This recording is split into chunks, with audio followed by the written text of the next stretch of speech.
The worthless gift. Captain Maya Chen stood motionless on the observation deck, her eyes fixed on the blue-green planet below. From orbit, Earth still looked beautiful, almost untouched. The scars of the collapse weren't visible from this distance. The dried seabeds, the blackened continents, the ruins of once great cities. 3 years had passed since the Meridian Cascade, when a chain of solar flares had devastated Earth's technology and triggered catastrophic climate shifts. Billions dead. Civilization in ruins. Captain Chen, they've arrived. Maya turned to face her XO, Commander Alvarez. Showtime, then. The Galactic Assembly shuttle docked with a soft, metallic thud. Maya had spent months negotiating with the Assembly for aid. Humanity had known about alien civilizations for only 5 years before the collapse, barely enough time to establish rudimentary diplomatic relations.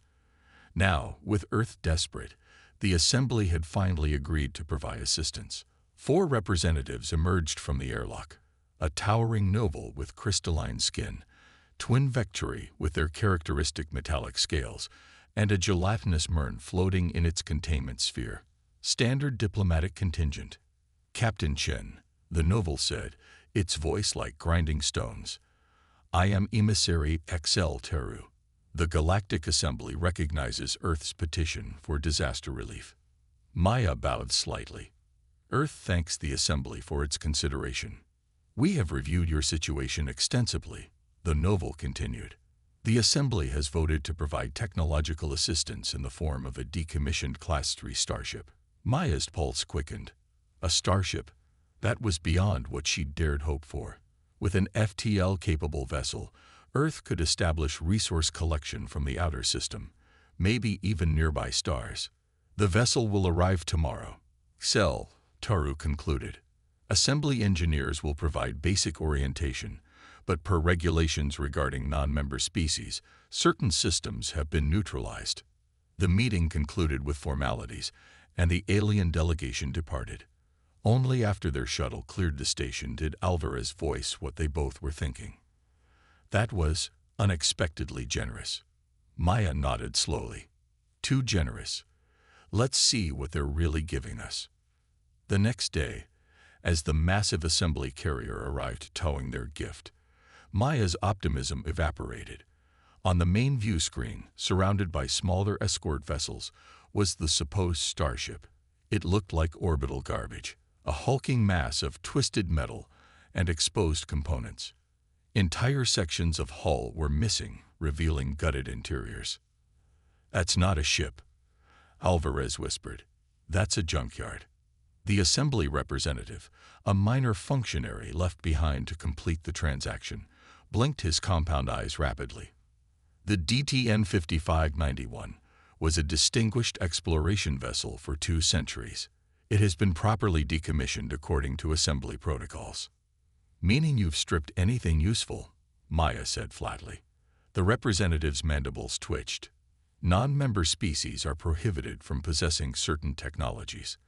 The vessel's superstructure remains intact, as do basic life support systems and minimal propulsion capabilities. This represents a significant contribution to your recovery efforts. After the representative departed, Maya gathered her senior staff in what passed for a conference room on their orbital platform. The mood was grim. They gave us trash, Dr. Emir Kuznetsov, their chief engineer, said bluntly. The superluminal drive has been completely removed, weapons systems gutted, navigation computers wiped. It's barely more than a hull with some plumbing. It's an insult, Security Chief Santos added. They're making a show of helping while ensuring we can't actually advance. Maya studied the schematics they'd been provided. It's also an opportunity. The others looked at her questioningly. Earth still has resources they don't know about, she said. Underground facilities that survived the collapse. Scientists and engineers who were off-planet when it hit. And most importantly, she tapped the schematic. They've given us the one thing we couldn't build ourselves. A hull designed for deep space and FTL travel. They've taken out the engines, but the structural reinforcements, the radiation shielding, it's all still there. You want to rebuild it, Kuznetsov said, understanding dawning on his face. No, Maya corrected. I want to transform it, using everything we have left. Every experimental technology, every crazy idea that was too risky to try before the collapse. They'd given us a framework. We fill in the rest. Our way. 6 months later, the project, codenamed Phoenix, was in full swing. The derelict vessel had been towed to the dark side of the moon, away from prying eyes. Every surviving scientist, engineer, and technician with relevant expertise had been recruited. Ancient missile silos and underground labs had been raided for experimental tech developed before the collapse. The assembly's gift was slowly taking new form. Maya stood in what would be the command center, watching as Dr. Kuznetsov directed the installation of the prototype quantum core, Earth's answer to conventional FTL drives. The assembly thinks superluminal travel requires massive energy expenditure, Kuznetsov explained, his face illuminated by holographic schematics. Their drives create tunnels through space-time with brute force. But the Koshiro-Wu theory suggested a different approach, using quantum entanglement to fold space rather than punch through it. And it works, Maya asked. In simulations, Kuznetsov admitted, we never had the resources to build a full-scale prototype. Too risky, too expensive. But now, he gestured to the gleaming apparatus being lowered into the center of the ship. Similar scenes were playing out throughout the vessel. In the weapons bay, Dr. Michaela Okonkwo was adapting mining lasers into what she called gravitational disruptors. In engineering, teams were installing experimental nanomaterial hull reinforcements that could theoretically absorb and redistribute energy from impacts. The sensor array was being rebuilt with quantum detection systems that had been deemed too sensitive for practical use. Until now, not everything went smoothly. The first test of the quantum drive created a feedback loop that fried half the ship's circuitry. The gravitational disruptors initially caused localized time dilation effects that aged one technician by 3 weeks. The adaptive hull materials sometimes reacted to human touch by becoming temporarily intangible. We're integrating technologies that were never meant to work together, Dr. Lion Kim, their theoretical physicist, explained during one crisis meeting. Human experimental tech with alien baseline systems. It's like trying to write poetry in 2 languages simultaneously, while creating a new language in the process. But slowly, improbably, the ship began to take shape. From the outside, it still looked like a battered, patched-together hulk, a deliberate deception. Inside, it was becoming something unprecedented. 8 months after the project began, an unscheduled assembly inspection vessel arrived in Earth orbit. Captain Chen, the naval inspector, said, his crystalline face unreadable. The assembly has noted unusual power signatures from the vessel we provided. We are concerned that unauthorized modifications may be taking place. Maya maintained a neutral expression. We're simply conducting repairs according to our capabilities. As you know, Earth technologies differ from assembly standards. Indeed, the inspector's tone suggested skepticism. The assembly would be most disturbed if a non-member species were attempting to circumvent restrictions on regulated technologies. We understand the assembly's concerns, Maya replied smoothly. You're welcome to inspect our work. The inspection was a carefully orchestrated deception. The Phoenix's true systems were temporarily powered down or hidden behind false panels. Engineering teams staged convincing but inefficient repair operations using outdated equipment. The ship presented as exactly what the assembly expected, a primitive species struggling to restore basic functionality to salvage technology.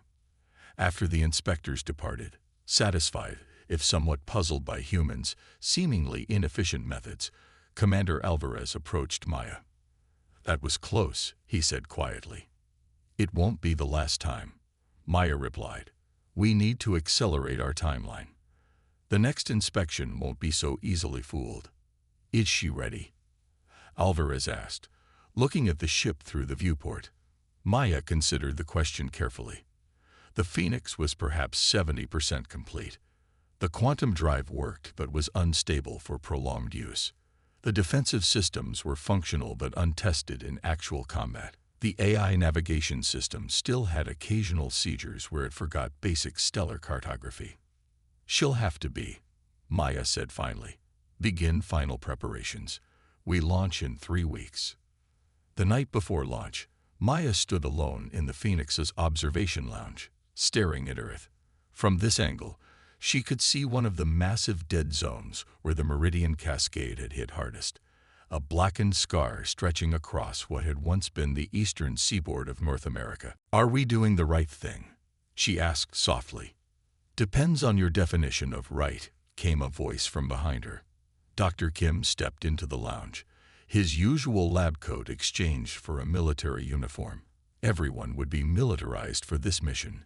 Scientists and engineers temporarily commissioned as officers. "The assembly gave us scraps expecting us to fail," Maya said.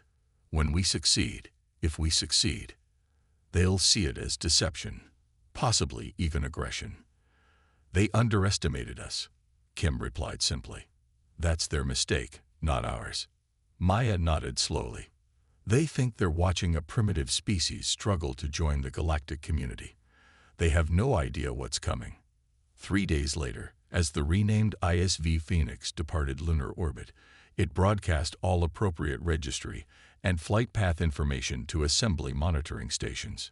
To any observer, it appeared to be exactly what was expected: a patched-together vessel with minimal capabilities, limping toward the outer system on a simple resource-gathering mission.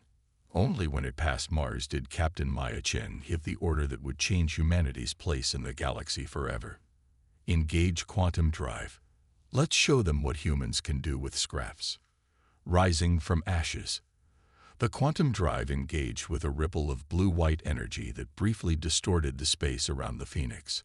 Unlike conventional assembly FTL systems, there was no thunderous power surge, no massive release of radiation, just a subtle folding of reality as the ship slipped between the layers of space-time.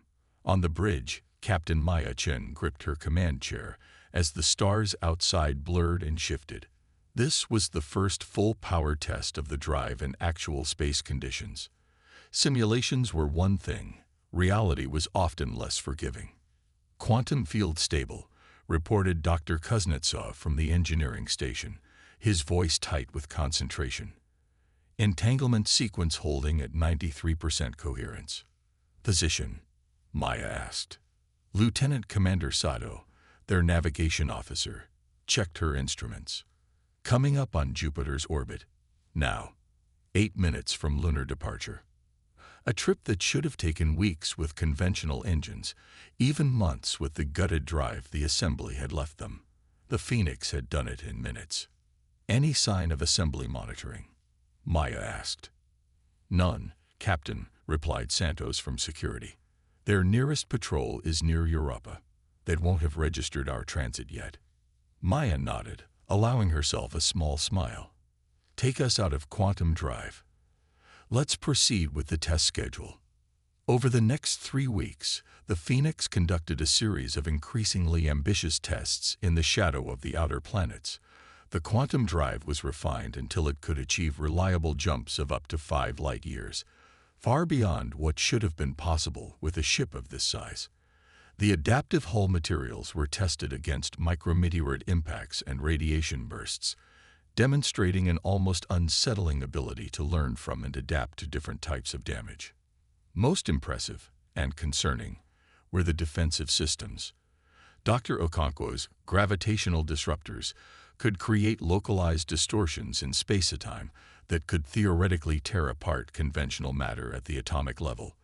The deflection grid, which projected a quantum-entangled field around the ship, could redirect incoming energy with nearly perfect efficiency.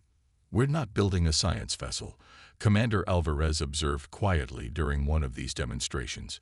"We're building a warship." "We're building a deterrent," Maya corrected. "Earth needs to be taken seriously. The assembly gave us junk because they thought we were harmless children. We're showing them we're not." The Phoenix's first real challenge came unexpectedly. While testing sensor systems near Neptune, they detected a distress signal from a small mining outpost on Triton. The outpost was officially registered with the Assembly as a joint human vectory operation, one of the few that had survived the collapse. Audio only, Santos reported. Heavily corrupted. Something about raiders. Maya felt her stomach tighten. Piracy was supposed to be non-existent in assembly space, but the outer reaches of the solar system were rarely patrolled. With Earth's defenses crippled by the collapse, it had become a tempting target. How long would it take an assembly response vessel to reach them? She asked. Nearest patrol is 5 hours out, minimum. Sato replied after checking the monitoring systems. 17 minutes at conventional speed. Less than 1 minute with a quantum jump. But, Sato hesitated. We've never attempted a precision jump at such short range. The bridge fell silent. Everyone understood the stakes. Using the quantum drive so close to an assembly-monitored outpost would reveal capabilities they had worked hard to conceal. But lives were at stake. Plot a quantum jump to Triton, Maya ordered. Security, ready gravitational disruptors. This is no longer a test. The Phoenix arrived at Triton in a subtle shimmer of blue energy. The scene before them was grim, a small outpost under attack by a sleek vessel of unknown design. The raider was methodically cutting through the outpost's outer dome with energy weapons. Hail the raider, Maya commanded. After a moment, a harsh reptilian face appeared on the main screen. A species wasn't immediately recognizable, a mercenary from beyond assembly space, perhaps. This is Captain Maya Chen of the ISV Phoenix. Cease your attack immediately. The reptilian gave what might have been a laugh. A human vessel? Return to your homeworld, primate. This doesn't concern you. Final warning. Maya replied evenly. Withdraw or be destroyed. The raider's response was to fire an energy beam at the Phoenix. Under normal circumstances, it would have been a devastating hit. Instead, the Phoenix's deflection grid activated automatically. The energy beam struck the quantum field, seemed to pause for a microsecond, then rebounded with perfect precision, striking the raider's weapon port and disabling it in a shower of sparks. They're powering up engines, Santos reported. Attempting to flee. Disable them, Maya ordered. Minimal force. Dr. Okonkwo activated the gravitational disruptors at their lowest setting. A barely visible ripple emanated from the Phoenix, striking the raider ship and causing it to shudder violently before power systems across its hull winked out. Target neutralize, Okonkwo confirmed, looking somewhat surprised at her own weapon's effectiveness. Within minutes, the Phoenix had secured the raider vessel and dispatched teams to assist the outpost. The damage was significant, but not catastrophic. The raiders had been after resources, not lives. What Maya hadn't anticipated was that the outpost's communication systems were still functional. Within hours, recordings of the Phoenix's arrival and the subsequent confrontation were being transmitted across assembly communication networks. By the time they returned to Earth orbit 3 days later, they found an assembly diplomatic vessel waiting. This time, it wasn't a minor functionary or inspector. It was High Emissary Xel Taru himself, accompanied by representatives from every major assembly species. Captain Chen. The novel said, its crystalline features arranged in what passed for diplomatic neutrality. The assembly has received concerning reports regarding the vessel provided to Earth. Maya met the alien's gaze steadily. The Phoenix responded to a distress call from a registered outpost. We prevented loss of life and property. Using technologies that were not part of the original vessel, Xel Taru continued. Technologies that non-member species are prohibited from possessing. We made improvements using human ingenuity, Maya replied. The assembly gave us a framework. We filled in the gaps. The Vectory representative, a serpentine figure covered in metallic scales, made a harsh clicking sound. You concealed your true capabilities. This suggests hostile intent. We concealed nothing, Maya countered. We were never asked to disclose our modifications. Your inspectors saw what they expected to see. Primitive humans struggling with technology beyond their understanding. That was your assumption, not our deception. The diplomatic exchange continued for hours, tension mounting as the implications became clear. The Phoenix represented a fundamental shift in how the Assembly viewed humanity. No longer could Earth be dismissed as a devastated world populated by primitive beings worthy only of token assistance. The fact remains, Tel Teru eventually stated, that Earth has created a warship using restricted technologies. This violates numerous assembly protocols. The Phoenix is not a warship, Maya insisted, though she knew the claim was debatable. It's a survival vessel for a species on the brink of extinction. A species, I might add, that the Assembly offered minimal assistance to after an unprecedented catastrophe. "What are you proposing, Captain Chen?" asked the MERN representative, its gelatinous form pulsing with what might have been curiosity. "A renegotiation," Maya said firmly. "Earth requests full membership in the Galactic Assembly, with all the rights and responsibilities that entails. In exchange, we will share our technological innovations, including quantum drive theory, adaptive materials, and gravitational manipulation." A ripple of surprise passed through the alien delegation. Such technologies, if real and reproducible, represented significant advancements over current assembly capabilities. "And if we refuse?" the Vecturi asked. Maya's expression remained neutral. "Then Earth will continue to rebuild independently. The Phoenix is not our only project, merely the first to be completed." It was a bluff, but a calculated one. The Phoenix represented nearly all of Earth's remaining resources and scientific minds. There were no other secret projects, but the Assembly couldn't know that. And the Phoenix itself was evidence of what humans could accomplish with limited resources.